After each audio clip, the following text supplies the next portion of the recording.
Hi friends, welcome to a discussion on a very interesting article, Taxes Covered, Article 2. Thanking Harish and Jugal for their efforts with the presentation. These are some of the terms which we have used. Alternate minimum tax, AMT, DDT is dividend distribution tax, DTA, double tax avoidance agreements, MAT, minimum alternate tax, and of course UN for United Nations. This is the agenda. Introduction, applicability of this particular article, meaning of the term taxes covered, list of taxes covered, especially in relation to Indian income tax, identical or similar taxes, and taxes covered in relation to Income Tax Act. So this is a very important definition, primarily because if we go back to the genus of DTA, DTA is basically for the purpose of defining the scope of double tax avoidance. But what is the definition of the term tax? Because we know that various countries use different forms of augmentation of revenue. Tax, obviously, income tax, could be customs, there could be wealth tax, there could be inheritance tax. In India itself, if we see the Income Tax Act, we have income tax, we have buyback distribution tax, we had dividend distribution tax, we have MAT. So there are multiple, we have AMT. So there are multiple ways in which tax gets collected. Further, we also have cess, secondary higher educational cess. Then there's a possibility of a COVID cess likely. Then we have surcharge. Then we have penalty, we have interest. So there are multiple levies only under income tax law itself. Now, over and above that, we have securities transaction tax, we have equalization levy. So what would come within the ambit of double tax avoidance, or when we say taxes covered, what are the taxes which are sought to be covered within the purview of a DTA is what we intend to see. So the article is drafted to clarify the terminology and nomenclature concerning taxes covered within the convention. It predominantly focuses on identification of the contracting states' taxes which are addressed by this convention. And the convention covers a wide spectrum of taxes and includes taxes imposed by political subdivisions or local authorities of the respective contracting state. Like, let's say if you take the case of US, you have state taxes and federal taxes on income. Whereas you take a case like India, you don't have federal and state as far as income tax is concerned. For GST, you have CGST, IGST and SGST, but we don't have that distinction as far as income tax is concerned. So this structure varies from country to country. Article 2.1. This convention shall apply to taxes on income and on capital imposed on behalf of a contracting state or of a political subdivision or local authorities, irrespective of the manner in which these are levied. So clearly says any taxes on income and capital that are imposed on behalf of a contracting state, its political subdivision or local authorities would get covered.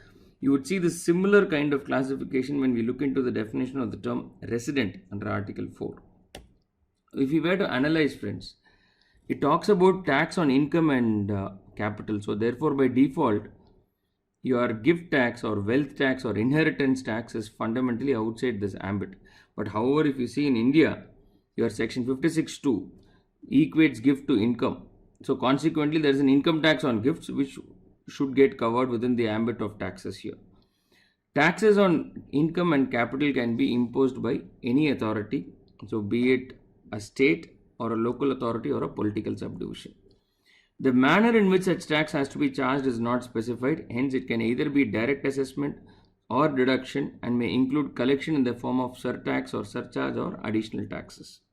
So to give a substance, summarize the provisions here, the convention applies to taxes on income and capital irrespective of the authority on behalf of which such taxes are levied and irrespective of the method which has been adopted for the purpose of levy. It only talks about the concept of tax. It is not focusing on the person or the authority who is collecting it and the manner in which the taxes are collected. Meaning of taxes covered, Article 2.2. Now, there shall be regarded as taxes on income and on capital all taxes imposed on total income, on total capital, or on elements of income or capital, including taxes on gains from alienation of movable or immovable property, taxes on total amounts of wages or salaries paid by enterprises, as well as taxes on capital appreciation. So, when we look at it, friends, the earlier article or 2.1 said taxes on income and capital. Now, here we are getting an illustrative list of what are taxes on income and capital. So it clearly says there shall be regarded as taxes on income and capital all taxes on income, on total income, and all taxes on total capital, or on elements of income or capital, including taxes from gains either by money which you make from holding an asset or by alienation of an asset, or amount which you earn as wages or salaries. But again, if you notice, it is only an inclusive definition, it is not exhaustive. So therefore, transactions which are similar in nature but which can be classified as income will also come within the ambit of this article. So tax for this purpose means tax on total income or tax on total capital or income earned from gains from alienation of movable or immovable property. When we say alienation, it is transfer under in 247 of income tax.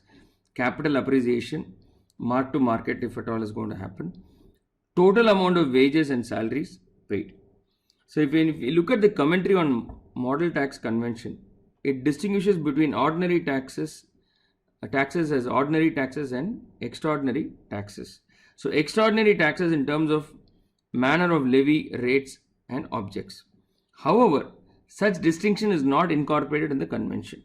So the contracting states are free to restrict the applicability of the convention to ordinary taxes or extraordinary taxes, and no such distinction is made in the Indian tax treaties as well.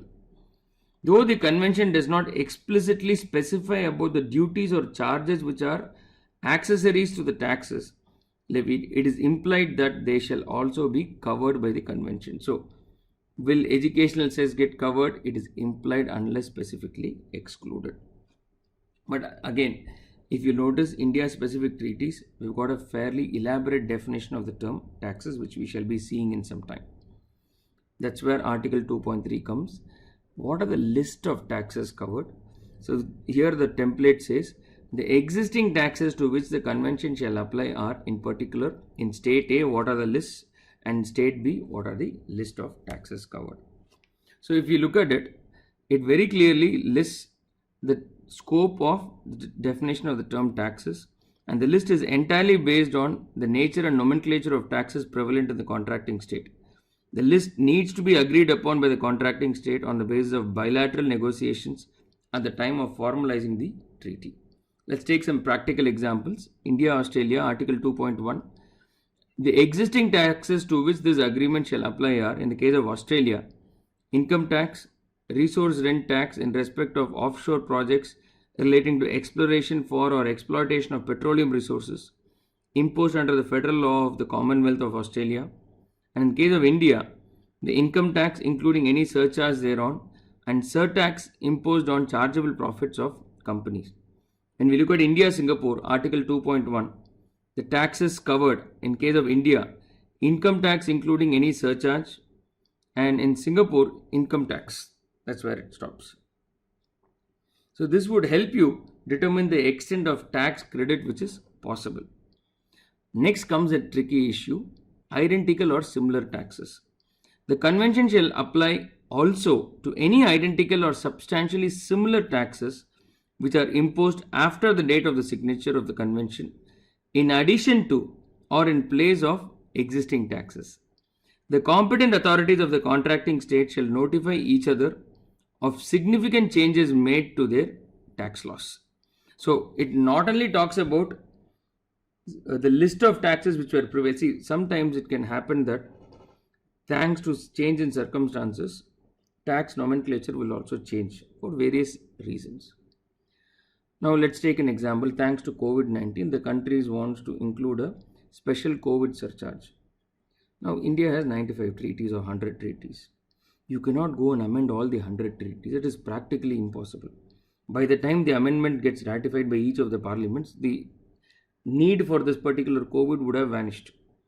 Which is why you have this omnibus clause or a clause which protects you from future changes, where they say the convention shall also apply to identical or similar tax, substantially similar taxes imposed after the date of signature, either in addition to or in place of existing taxes. And if there are significant changes in domestic tax laws, the competent authority shall notify. So what happens? This shall any change, let's say a COVID surcharge gets included, it is by default, thanks to Article 2.4, will also be part of the DTA, and the respective competent authorities will only have to intimate. They don't need to go to the parliament and get a ratification for this. And this is what we are discussing here. It encourages states to communicate significant development or changes in tax laws by way of notification. And the only requirement as far as Article 2.4 is concerned is that new taxes which are to be notified to the other contracting state at the end of each year. That's all. You don't need to go to the parliament. What are the additional taxes covered in relation to Indian income tax? We have buyback distribution tax. Buyback distribution tax, a company becomes liable to pay buyback tax at the rate of 20% plus surcharge and cess on the amount of distributed income. And there's a formula for computing distributed income. We are not getting into that. This shall be considered as income tax for the purpose of this convention. Of course, there are debates on how this would actually be resolved in terms of tax credit, but we are not getting into that discussion at this point in time. Same applies to minimum alternate tax or AMT. Any company which pays an AMT or a MAT, that shall be deemed as income tax in India, and credit shall be available in the counterparty jurisdiction. However, if you notice, friends, equalization levy, which is not governed by Income Tax Act, will be outside the ambit of tax credit. The same logic also earlier applied to wealth tax, because it was also not part of income tax and it was also not covered by the convention. To summarize, taxes covered focuses on application, meaning of taxes on income and capital, taxes to which the convention shall apply, what happens in the case of identical or similar taxes. So these were the relevant thoughts on Article 2. Thank you.